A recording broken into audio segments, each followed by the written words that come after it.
সবচাইতে বড় কথা, যখন একটু রাত বেড়ে যাচ্ছে তখন মানুষের ধৈর্য আর থাকছে না। বিশেষ করে এই জামানায় দেখতে পাচ্ছি যে রাত 9টার আগে প্যান্ডেলে মানুষ আসছে না, বসছে না, এবং রাত 12টা হয়ে গেলে এখানে আর টিকছে না। অথচ শরীয়তের দৃষ্টি দিয়ে যদি দেখি তো একটা দিক ঠিক আছে যে 12টার পরে আর থাকছে না।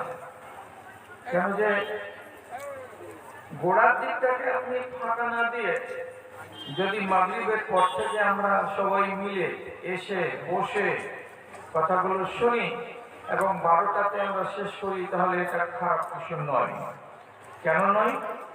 যে আপনি যদি রাত 4টা পর্যন্ত জালসা শুনবেন, লম্বা চওড়া জালসা চালানো যাবে, আবার সকালবেলায় যখন আসসালাতু খায়রুম মিনান নওম বলে আওয়াজ দেওয়া যাবে, তখন আপনি আর নিজের বিছানা ছেড়ে উঠতে পারবেন না।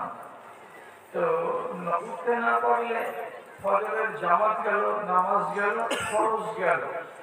সুন্নাতকে করতে গিয়ে, নফল কাজ করতে গিয়ে ফরজকে হাতছাড়া করতে পারি। এই জন্য সারা এটা চলা ঠিক নয়। তাছাড়া কোরআন মাজিদে আল্লাহ রাব্বুল আলামিন বলেছেন, ওয়া জাআলনা নাওমাকুম সুবাতা। নিদ্রা হচ্ছে আল্লাহ তাআলার সবচেয়ে বড় একটা নিয়ামত আমার দেহের জন্য।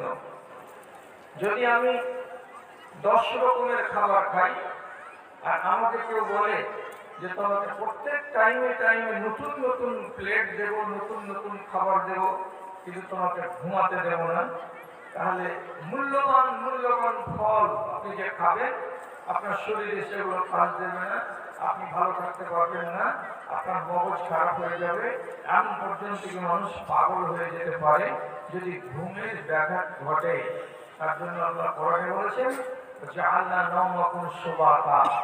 আমি নিদ্রাটাকে করেছি তোমাদের জন্য, তোমাদের শরীরের জন্য কি স্থির থাকার উপাদান।